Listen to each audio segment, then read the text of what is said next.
When people think about luxury in Miami, they think about the flash and the bang and having the big mansion with all the cars out in front and that kind of thing. And this is certainly a mansion for sure, but it's really, really much more subtle than that.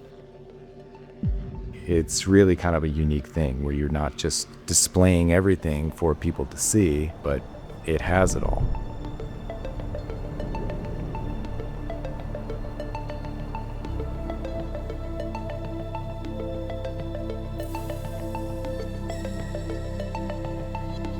The idea behind a house like this is to deliver a home that's beautifully finished, that's absolutely perfect, where there's really nothing left to do at all.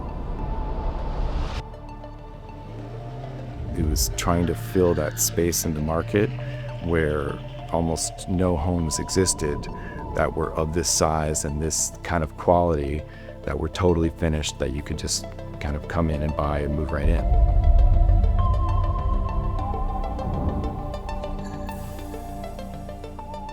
My goal is that when someone walks in the house, to feel a sense of openness and a sense of integration with nature, and to bring the outside inside. Hi Javier, how are you? Hey Jack, nice to see you again. Hey Matt, nice to see you. There's no back or front, there's no side. Everything is kind of multi-layer in terms of how the light comes together. It's like a feeling of freedom, you know, and I think that to me is not just quality, but to me that's luxury.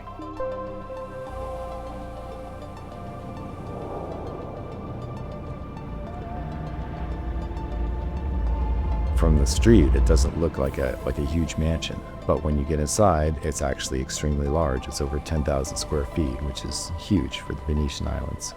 You have a tremendous width from this side of the house all the way to the other side of the house. Because of that, you've got this huge, long expanse of glass that just looks right out onto the bay. So when you walk in here, you really get that jaw-dropping effect.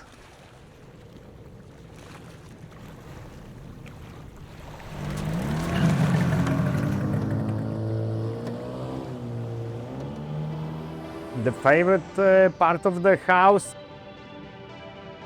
the seawall, obviously.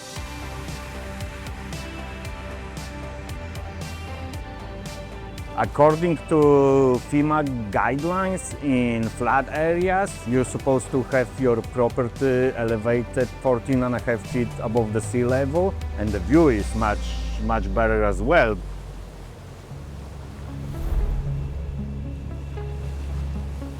If you go out to the railing by the water and you look to the right and the left, you'll see a new home on either side. And this is just towering over those.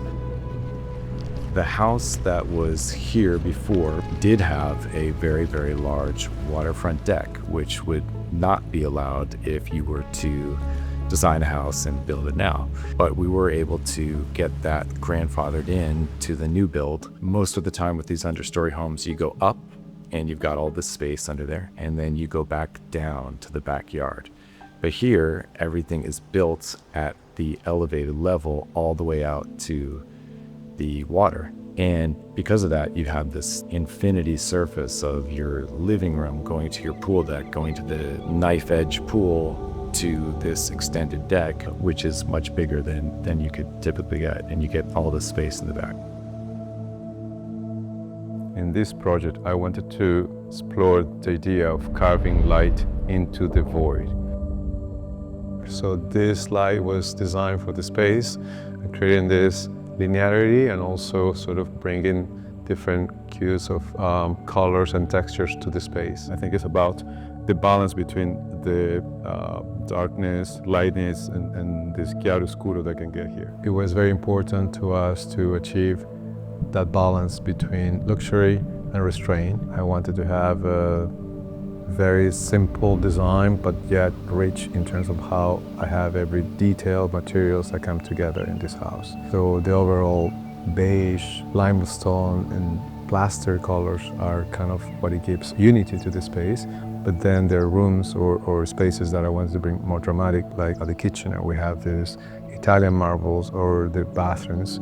So I think the idea of bringing some color texture in certain areas was very important, just again to balance out the space.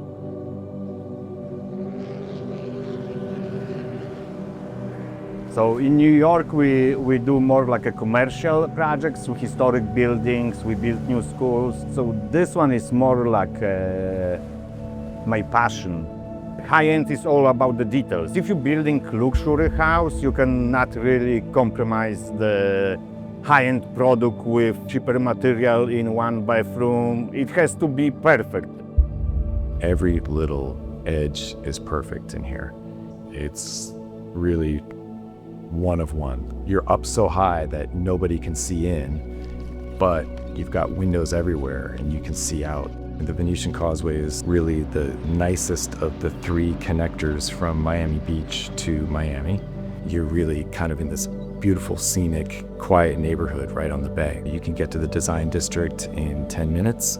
You can get to Lincoln Road in 10 minutes. And when you get out to the backyard, you see a view that you don't get from any other house.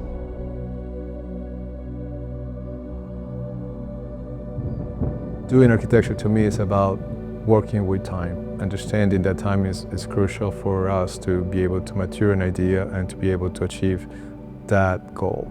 Things change in time as well, so for us, throughout these years, it was all about sometimes even I had to demolish something because it was not built to the standards we wanted.